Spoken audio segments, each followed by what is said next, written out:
ভোলায় এডবের পক্ষে আন্তর্জাতিক মাতৃভাষা দিবস পালিত। ভোলায় এডবের পক্ষ থেকে আন্তর্জাতিক মাতৃভাষা ও শহীদ দিবস 2025 উপলক্ষে শহীদ মিনারে পুষ্পস্তবকের মধ্য দিয়ে ভাষা শহীদদের প্রতি গভীর শ্রদ্ধা নিবেদন করা হয়েছে। ভাষা শহীদদের প্রতি শ্রদ্ধা জানাতে শুক্রবার 21 ফেব্রুয়ারি ভোরে ভোলা সরকারি কলেজ চত্বরের শহীদ মিনারে এডবের নেতৃবৃন্দরা এই পুষ্পস্তবক অর্পণ করেন।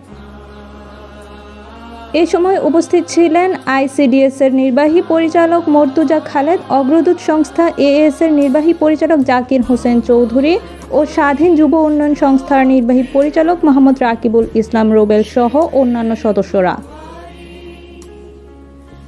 21 ফেব্রুয়ারি আন্তর্জাতিক মাতৃভাষা দিবস ও শহীদ দিবসটি বাংলাদেশ ও পশ্চিমবঙ্গ সহ সমস্ত বাংলাভাষী অঞ্চলে পালিত একটি বিশেষ দিবস, যা 1999 খ্রিস্টাব্দের 17 নভেম্বর জাতিসংঘ কর্তৃক গৃহীত সিদ্ধান্ত অনুযায়ী প্রতি বছর 21 ফেব্রুয়ারি বিশ্বব্যাপী পালন করা হয়।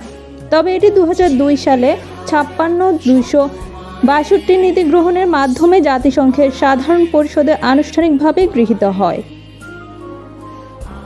মাহফুজা আক্তার পপি, স্বাধীন 71।